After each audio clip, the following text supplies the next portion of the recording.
반갑습니다. 순간부쩍 톡 튀는 상식을 전할 천광 김선영입니다. 여러분들한테 건강하게 사는 비법을 소개해드리고자 합니다. 그 이유는 제가 68세인데 저보다 어린 나이에 하늘에 부름을 받는 이들이 너무 많습니다. 이거 건강관리를 잘못해서 그래요. 그리고 또 원치 않는 질병으로 갖은 고생을 하면서 살아갑니다. 이 건강관리 비법을 몰라서 그렇습니다. 그래서 제가 68세까지 살아오면서 임상실험을 거치고 내공을 쌓고 수련을 쌓아서 터득한 건강 비법을 여러분들한테 소개해드려서 이렇지 원치 않는 이승을 떠나는 일이라든지 원치 않는 질병으로 고생을 막아드리고자 하는데 그 목적이 있습니다. 지금부터 소개해드립니다. 첫째, 잘 먹고 잘 배설하고 잘 자는 겁니다. 잘 먹는 것은 어떻게 먹는 거냐? 적게 먹고 그 다음에 식이섬유가 포함된 나물 같은 걸 채식 위주로 먹고 그 다음에 맵고 짜게 안 먹는 것입니다. 그걸 누가 모르냐? 그렇게 말하는 분이 있을 겁니다. 그러나 생각해보세요. 이거 실천하기가 굉장히 어려운 거예요. 저도 늘 집사람이 짜고 맵게 해서 엄청 탈이 많이 나서 그것을 또 보완하는 처방을 내며 사느라고 욕봅니다.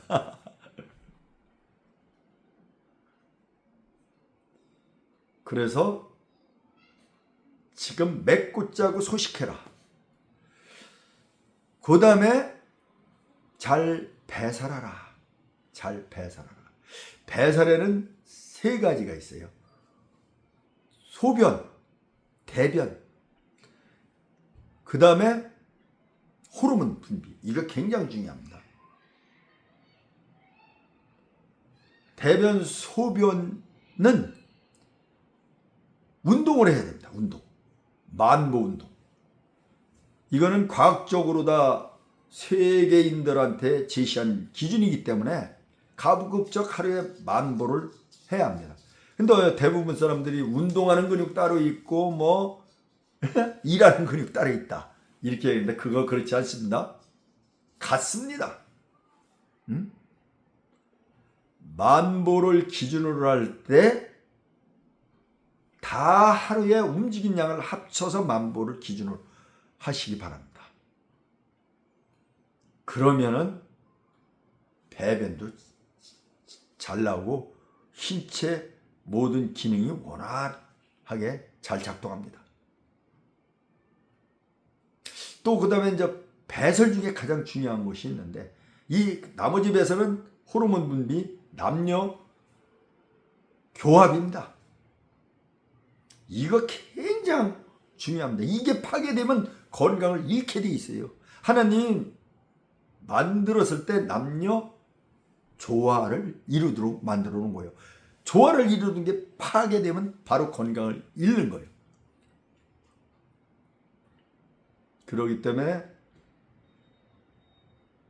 그 호르몬 배설도 적절히 잘 해줘야 건강을 유지할 수가 있습니다. 이런 기반 후에 두 번째로 해야 될 게 있습니다. 스트레스를 바로 풀어내라 이겁니다. 누구나 다 압니다.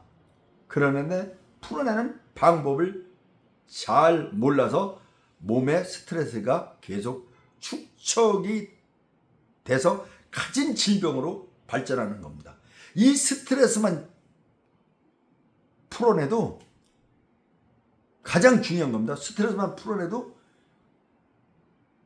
원치 않는 질병이나 원치 않는 이승을 하직한다든가 이런 일이 막아집니다. 모든 만병의 근원이거든요. 스트레스를 세게 받으면 28명 이상을 살상할 수 있는 독이 몸에 흐른다고 하지 않습니까? 이건 한의학에서 나온 겁니다. 과학으로 증명이 안 됐다고요? 수천 년간 임상실험을 거쳐서 나온 현상을 자료한 겁니다. 이거 무시하면 안 돼요. 그냥 우리가 예를 들어 우리가 먹는 채소 그냥 무를 딱 쳐다보고 무 속의 성분을 다 아릅니까? 과학자들이 다 분석을 해가지고 이건 뭐 어떻고 그래도 다 분석이 다 돼 있는 것도 아니에요. 그래서 아는 거지.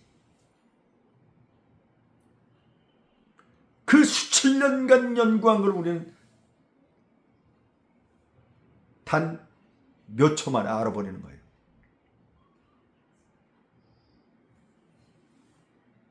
그런데 스트레스를 그러면 어떻게 풀어야 되냐 이게 중요합니다. 그런데 자기 나름대로 살아오면서 스트레스 푸는 여러 가지 방법을 동원합니다. 어떤 사람은 운동을 한다. 어떤 사람은 등산을 한다. 어떤 사람은 수영을 한다. 어떤 사람은 골프, 테니스,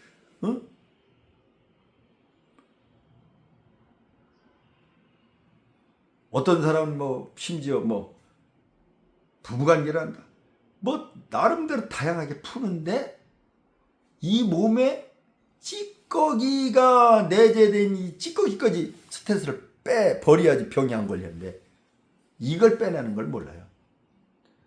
그래서 가볍게 어떤 사람들은 약방에 가서 물약을 사 먹는다든지 또는 청심환을 사 먹는다든지 또는 스트레스 침을 맞는다든지 가벼운 스트레스는 이걸 그렇게 해도 돼요. 그런데 스트레스를 딱 받으면은요 이거 잘 풀리지 않습니다. 그래서 매일 하루에 한 번씩 이 스트레스 제가 가르쳐드린 비법을 적용하셔야 됩니다. 이것은 제가 68년 동안 임상실험을 같아서 터득하고 수련해서 터득한 거라고 하는데 저보다 그분이 78세인가 그래요. 78년간 연구하고 수련을 거쳐서 저한테 전수한 겁니다. 이거는. 그러고 제가 그 전수를 받아서 제 나름대로 체화시켜가지고 제가 스트레스를 완전 찌꺼기까지 퍼내는 걸 터득하게 된 거예요.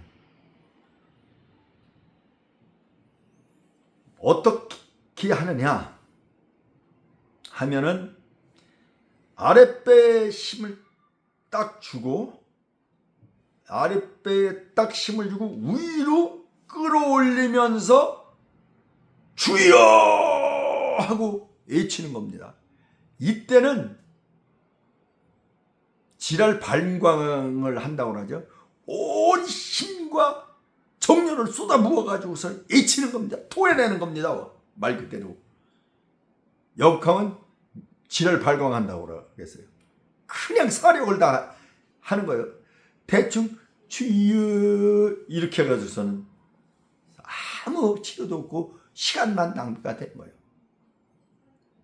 이것은 아주 유명한 목사 사모님이 직접 성도들한테 이 기도법을 가르쳐 주고 전수해 주는 겁니다.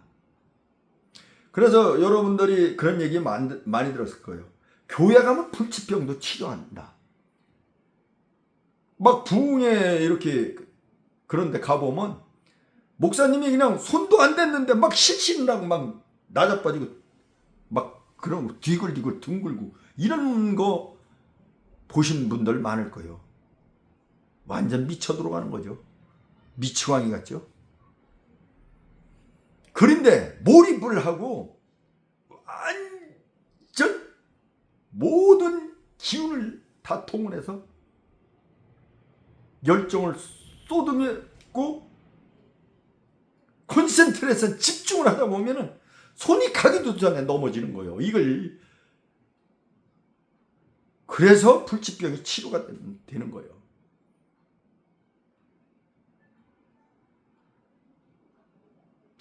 여기에다가 이제 저는 이제 또 지금 8년 이상 웃음 치료를 배웠습니다. 그리고 저를 가르쳐 주신 분은 거의 90세가 다 됐어요. 아마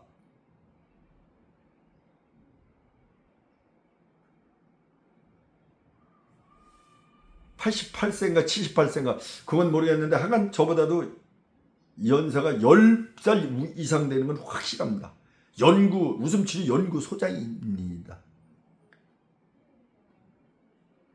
그분이 늘 가리키는 것이 웃음입니다. 그 웃음치료 연구소에 오신 분들 보면 처음에는 근심 걱정을 큰 얼굴로 들어와요. 그러다가 갈 때 되면 환한 얼굴이 펴져서 갑니다. 교회 똑같아요. 교회 처음에 근심 걱정 막 이런 덩어리 이런 막 그냥 초췌한 모습으로 들어왔다가 붕해하고 미치광이 지랄 발광을 떨다 보면은 제가 표현이 좀 거칠게 일부러 하는 건데 열렬히 주님께 간절히 토해내다 보면 환해집니다. 얼굴이. 이게 왜 그러냐면은 웃는 것은 내가 진짜 웃는지 가짜 웃는지 이걸 모른다고 합니다. 그래서 완전 암덩어리도 녹이는 웃음은 이런 성분이 나온다 그래요. 그래서 호스피스 병동이라고 그러죠. 말기암 환자들, 더 이상 치료가 안 되는 사람. 이 사람들한테 하는 게 웃음 치료입니다. 웃음 치료. 그 웃음 치료가 왜 그렇게 중요하냐면 뉴트럴 킬러, 천연 그냥 살상세포가 활성화되는 거예요. 막 어디 병군이 들어 그냥 확 잡아먹어버리는 거예요. 사멸시켜버리는 거예요. 그런 게 몸이 쫙 몸에서 활성화되는 거예요. 그냥 가짜로 웃든 진짜로 웃든 웃기만 하면. 그런데다가 하고 온 기운의 그 속에 그냥 고무풍선 팽팽하게 이렇게 나쁜 기운이 가득 찬 걸 바늘 탁 찜을 넣으면 퍽 기운이 이 바람이 빠지듯이 이 스트레칭이 그런 원리인데 그거와 마찬가지로 밑에서 아랫배서부터 힘을 줘가지고 위로 다 토해내버리면 모든 힘을 다해서 열정을 쏟아부어서 토해내면은 그 기운이 밖으로 몸에 속으로 돌지 않고 밖으로 토해내는 거예요. 그래서 NK세포 또 웃음 지르거지 하니까 이게 상승 효과를 갖가지고 몸이 아주 꽉 면역력으로 차지는 겁니다. 그래서 이제 그 단계가 넘었으면 행복한 물질이 막 쏟아나요. 이 스트레스 호르몬 코티졸이 있던 게 싹 녹아 없어져 버리고 행복 물질 세로토닌이 쫙 막 분비돼가지고 환희 상태로 다 가는 겁니다. 그러다 이것이 또 한 단계 더 높아지면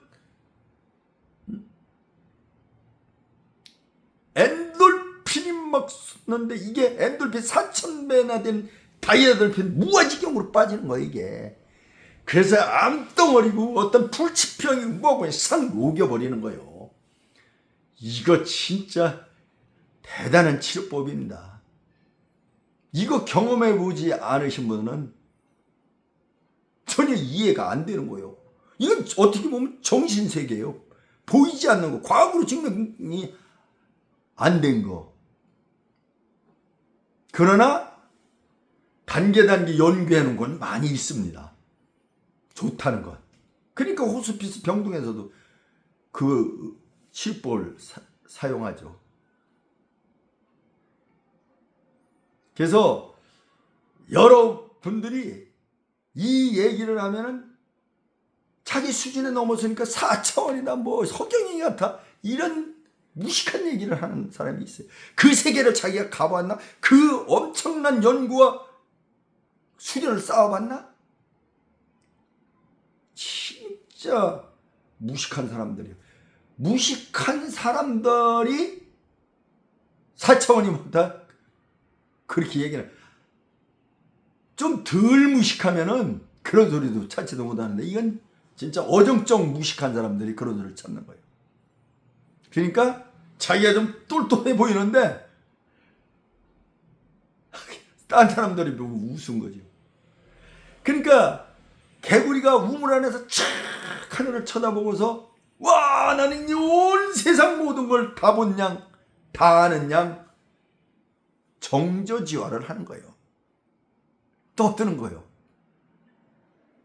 그렇게 우리가 무식한 사람이 되지 말고 그 연구하면 존중하고 그런 걸 따라 해보고 아니면 알아뒀다가 어떤 상황이 들 때 써먹기라도 할 줄을 알아야 되는 겁니다. 그게 지혜로운 사람입니다. 그래서 제가 시범을 한번 드려보겠습니다. 이거는 하루에 최소한 10번 하세요. 어떻게 하는 거냐면 우선 배에 힘을 주는 겁니다. 봐요. 배에 힘을 주고 위로 끌어. 이게 굉장히 힘들어요. 한 10번만 해도 배가 아파요. 나요. 주여! 이게 실내니까 크게 할 수가 없어요. 근데 이것도 자꾸 질러보면 습관이 돼요. 우리가 삼국시대, 신라시대 화랑 있잖아요. 화랑이 단전호흡 있죠. 배를 두드리면 와! 하고 막 이렇게 소리를 질렀던 거. 다 이유가 있는 거예요. 강하게 만드는 거, 자신감에 넘치게 하려면 이 스트레스를 다 밖으로 품어내는 거예요. 그럼 강한 힘이 솟게 돼 있거든요. 그 다음에 이제 웃음 치료. 제가 요거는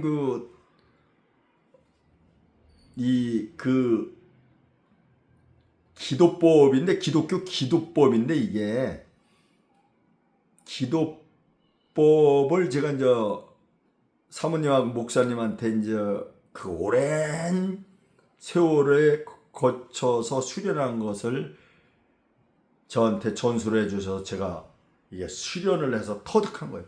저도 이거는 터득을 얼마 전에 한 거예요. 제가 세종특별자치시에 2월 20일인가 그때 이사를 왔어요. 2013년도. 그때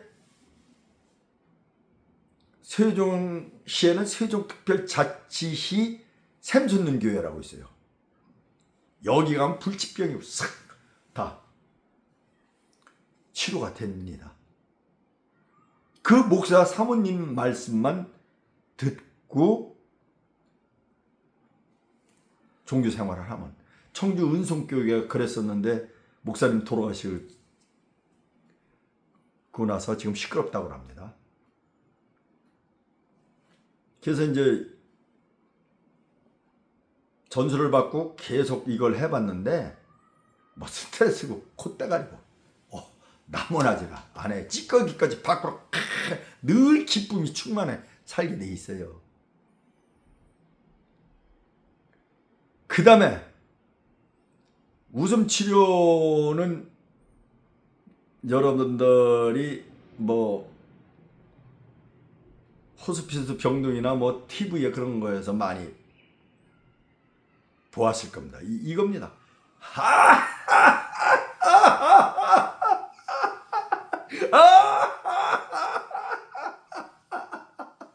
이렇게 이제 박수를 치고서 박장대소를 하는 겁니다.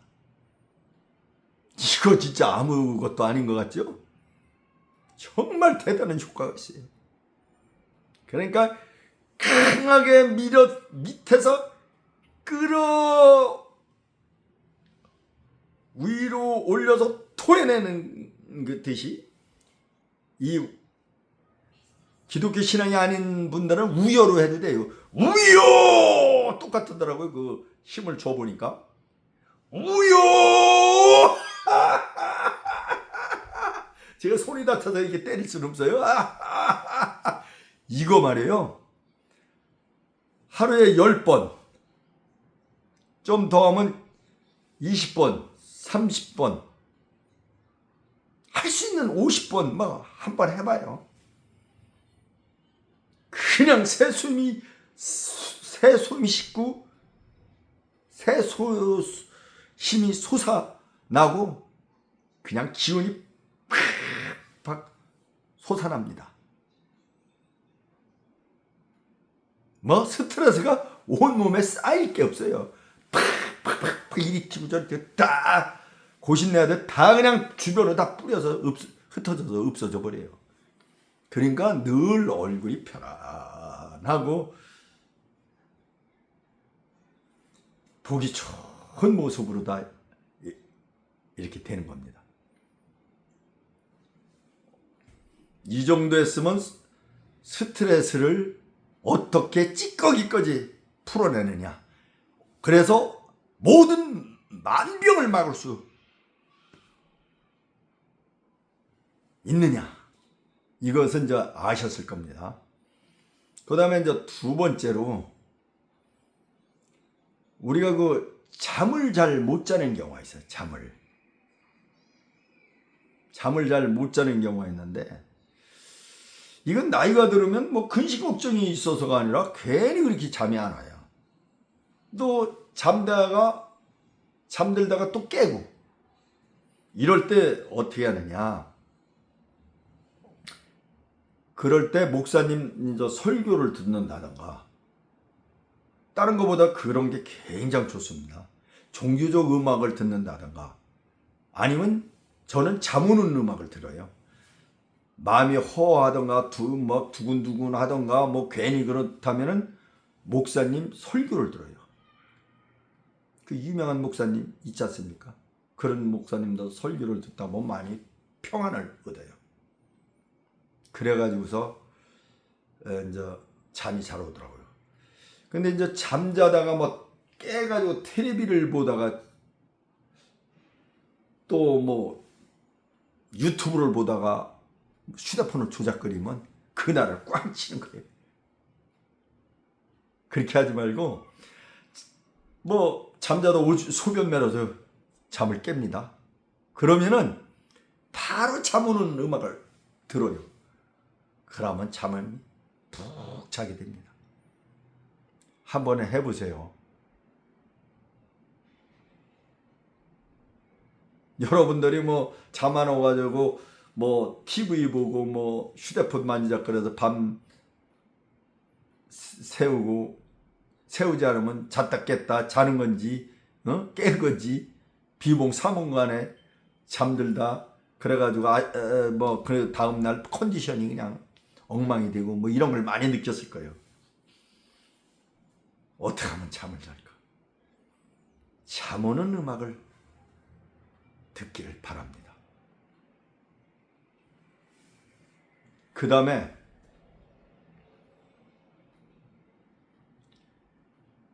이제 그 눈 스트레칭을 눈이 나쁘고 침침해져요.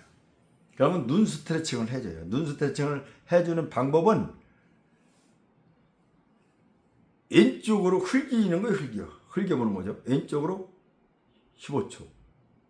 그러니까 15번 쉬는 거예요. 오른쪽으로 15번, 위로 15번, 아래로 15번, 좌로 굴리기 15번, 우위로 굴리기 15번.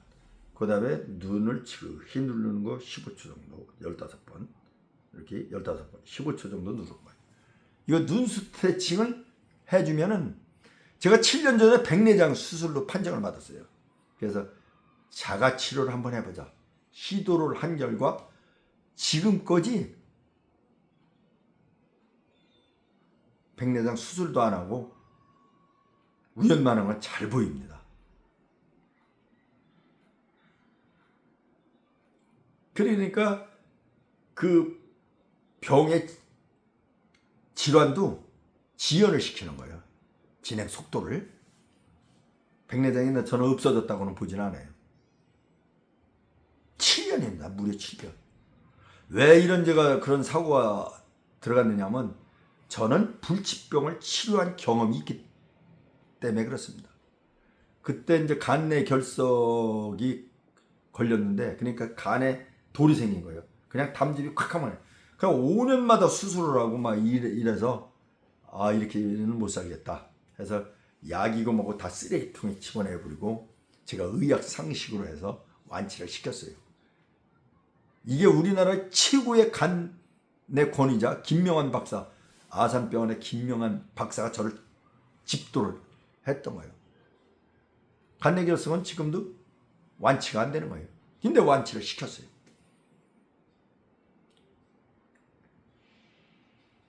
그랬기 때문에 여러분들한테 이렇게 자신 있게 얘기를 할 수가 있는 거예요. 그 다음에 이제 나이 들으면 자꾸 귀가 또 안 들린다 그래요. 근데 귀도 가만 내비두면 자꾸 노화하게 돼 있어요. 어차피 더 빨리 노화를 안 하도록 지연시키는 것밖에 없는데, 그것은 바로 다른 게 아니에요.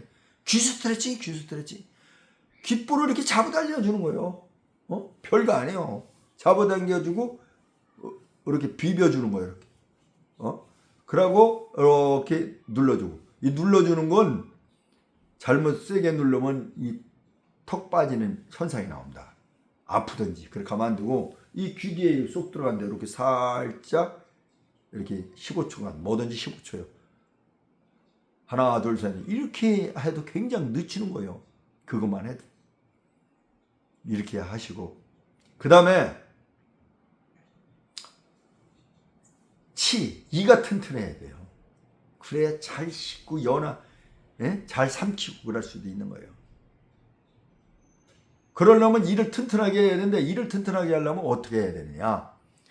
소금으로 이를 닦아야 됩니다. 소금으로. 이런 얘기하면 무슨 허경영이다. 무슨 사찰. 진짜 어떻게 돌대가리들. 정말 뭘 모르는 거예요. 응? 아니, 지금까지 배울 만큼 배웠고 수련할 만큼 수련했고 겪을 것도 겪어본 사람이 얘기하는 것은, 이것은 과학자가 얘기하는 거예요. 과학자가 자기의 과학적으로 검증을 못했다 하더라도 임상 실험을 거쳐서 얘기하는 거라 정말 잘 들어야 되는 거예요. 그럼 단숨에 알아버리는 거예요. 소금으로만 이를 닦아주면 잇몸이 튼튼하고 염증이 생기지 않고 이가 튼튼해집니다. 제가 그 전에 이에 염증이 계속 생겨 있어요. 그래서 이 냄새도 심하고. 그래가지고 치과를 가면은 또 약 먹을 때는 괜찮아요. 그럼 며칠 지나면 또 생기고 그래요. 그런데 소금으로 닦으니까 깨끗이 없어졌습니다. 그래서 지금은 한 2, 3일에 한 번씩 닦아요. 왜 그러냐? 소금기를 많이 먹으면 우리 몸에 해롭기 때문에 이를 많이 닦으면 결국은 그게 소금기가 몸으로 축적이 될 수밖에 없기 때문에 그렇습니다. 예를 들면 어제 설렁탕을 먹었어요. 어제 저녁에 설렁탕을 먹었는데 설렁탕에 이제 주인이 이제 소금을 갖다 주면 소금 넣으셔요. 그래서 저는 안 넣습니다. 저는 설렁탕 같은 거 먹을 때 소금을 안 먹어요. 그래도 딴 사람보다 소금을 더 섭취한다고 생각하는 거예요. 왜 그러냐면은 이를 소금으로 닦기 때문에. 다른 사람에 비해서. 뭐 하루에 3번 소금으로 닦는 건 아니에요. 이틀에 한 번 뭐 소금으로 닦든지 뭐 그 정도입니다. 그래도 이가 튼튼해져. 그 다음에 이제 이 위가 많이 고장이 나요. 위가. 그 다양한 현상으로 위염이 많이 발생돼요. 아마 그 채소 같은 게 소득을 많이 한 걸 섭취하게 돼서 그렇지 않나 그렇게 생각을 해요. 그렇지 않고서는 그렇게 자주 고장 날 수가 없는데 참 안타깝게 많이 고장 나요. 그러면 제가 여기서 동원하는 게 있습니다. 뭐냐? 전 그냥 설사 정도 이렇게 나오면 장국으로다 이렇게 편안하게 위를 다스리고 좀 위가 저 염증 마냥 좀 위 탈이 심하다. 그럴 때는 저는 설사도 조금 나는 게 아니라 계속 진행이 된다라면은 새우젓을 거의 1숟갈 정도 먹습니다. 한 2차례 먹어요. 그러면 깨끗이 낫습니다. 요즘 애들 젊은 애들 얘기하면 하고 웃습니다. 아니 하고 많은 좋은 약도 많은데 그렇게 합니까? 그런데 그런 사람들 보면 원치 않는 질고를 겪고 하나님 부름을 빨리 받고 그렇습니다. 그래서 이 소금요법을 제가 이렇게 인터넷에 조회해봤어요. 아주 탁월한 효과가 있다는 게 증명이 돼 있어요. 그리고 이제 우리가 이제 수천 년간 내려오면서 임상 실험을 거쳐서 그게 과학으로 증명된 건 아니잖아요. 돼지고기 먹을 때 꼭 새우젓하고 이렇게 놔서 먹도록 이렇게 내려온 거예요. 그 참 누가 가르쳐줬는지 기가 막힌 방법이에요. 소화 잘 되고 위를 튼튼하게 보호해줍니다. 그리고 여러분들이 벌레 물려 가리우고 뭐 이런데 소금 음료법을 쓰세요. 소금 사우나를 하면은 온 몸을 이 사우나를 해주면은 굉장히 좋습니다. 가끔가다요. 뭐 자주 할 필요는 없고. 그러나 직접 벌레에 물려 가렵다든지 또는 뭐 반창고를 많이 붙여가지고 가렵다든지 밴드를 계속 많이 발라서 가렵다든지 막 살이 일어나고 가려운 경우가 있어요. 연고를 발라도 안 들어요. 이럴 때 소금물로다 이렇게 코팅을 해주세요. 이거 싹 납니다. 심지어 제가 병원에 입원해 있었을 때 여기 이제 이렇게 제가 마이크로 병원에 입원했었죠. 거기서 이제 계속 주사를 맞고 반창고를 붙이다 보니까 거기에 이제 염증이 생기고 가렵게 됐어요. 그래서 이제 간호사님한테 얘기했더니 연고를 사서 이제 처방을 하더라고요. 근데 이거 안 낫습니다. 더 갈기로워요. 그래가지고 이건 내가 치료 방법을 알고 있다. 그랬더니 뭔데요? 그래서 소금이라 그랬더니 이 병원에서 그렇게 하시면 안 된다고. 병원에서는 의사님 말 들어서 의사 처방에 따라야 됩니다. 그건 맞는 얘기죠. 근데 요런 경우는 내가 그 임상 실험을 거친 거다. 그랬더니 절대 하시면 큰일 납니다. 그래서 집사람한테 이제 간호사 간 데에 소금을 사오라고 그랬어요. 집사람은 제가 평상시에 이 치료하는 자가 치료하는 걸 많이 봐왔기 때문에 전혀 의심치 않고 그 1층에 보면은 24시 편의점이 있어요. 거기에 가서 가지고 보는데 이제 일반 소금 있고 구운 소금밖에 없다고 그러더라고요. 그래 그거라도 사와라. 그래서 그걸로 사가지고 코팅을 딱 하고 잤어요. 그래갖고 그 이튿날 보니까 가라앉았어요. 다 난 건 아니에요. 그래서 한 번 더 발랐어요. 낮에. 그랬더니 깨끗이 났습니다. 깨끗이. 그 다음에 간호사님이나 간병인도 희한하다는 눈초리로 바라보고 신기하게 얘기를 하고 있습니다. 그러면서 간병인은 그럽니다. 그래도 저는 소금 치료를 하지는 않겠어요. 그러더라고요. 그렇게 생각하면 안 됩니다. 우리는 치료를 할 때 양방 한 방을 어우르면서 치료를 할 줄 알아야 돼요. 이게 현명하고 지혜로운 겁니다. 양방은 뭐냐면은 여기에 종기가 났다. 종기가 났다면 요것만 딱 오려내는 게 양방입니다. 근데 한방은 이 종기가 났는데 몸 전체적인 어떤 균형의 파괴다. 그 균형을 맞춰주는 게 한방입니다. 이 한방 대단합니다. 이거 마사증이라죠? 이렇게 입이 휙 들어간 거, 침 한 방, 일치명이나 탁 들어오는 거예요. 이게 약 먹고 됩니까? 그래서 우리는 치료할 때 한방과 양방을 꼭 병행을 해라.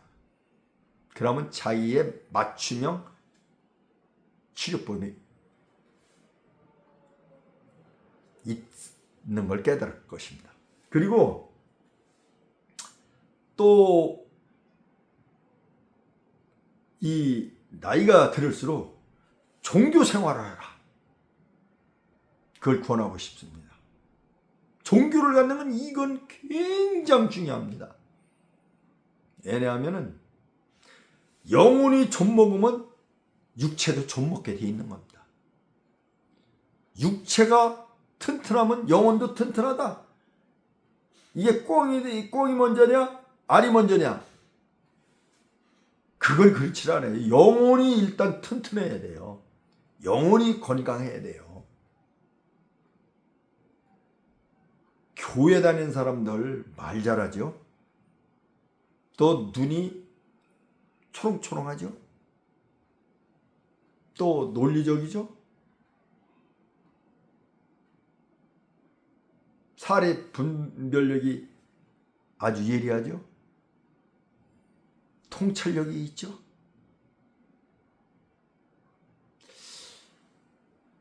인간의 감성지수가 높죠. 왜 그렇습니까?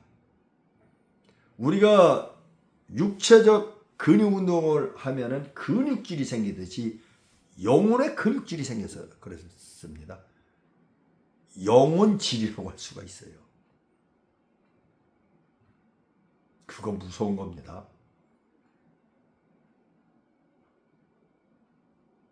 그래서 영혼을 먼저 건강하게 세워야 됩니다. 영혼이 허전하면 모든 게 망가지게 돼 있어요. 그래서 나이가 들수록 종교 생활을 해야 된다. 한 예로 말씀드리면 저희 어머니가 93세입니다. 점점 더 건강해지시고 활력이 있으십니다. 이게 왜 그런지 아십니까? 저 예손녀가 할머니를 천주교로 인도를 한 거예요. 그래서 매주 천주교를 데리고 갑니다. 딸이.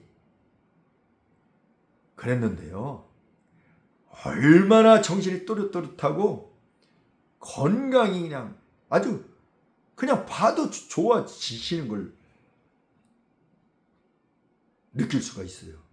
이렇게 영혼의 건강이 굉장히 중요합니다. 영혼의 건강 다스리는 데는 종교보다 더 좋은 것이 없습니다. 그래서 무조건 60이 넘었다 그러면은 저는 꼭 천주교, 기독교, 장로교, 감리교 이렇게 어떤 걸 믿으라고 불교 이렇게 권하지는 않습니다. 종교라는 것은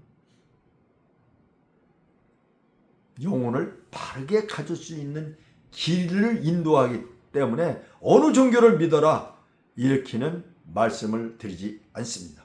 하간 종교를 갖는 것은 매우 중요하다 그렇게 말씀드립니다. 지금 제가 말씀드리는 것만 지키시더라도 여러분들은 건강하게 살다가 저 세상으로 떠날 것입니다. 꼭 제 건강 비법을 실천해 보시기 바랍니다.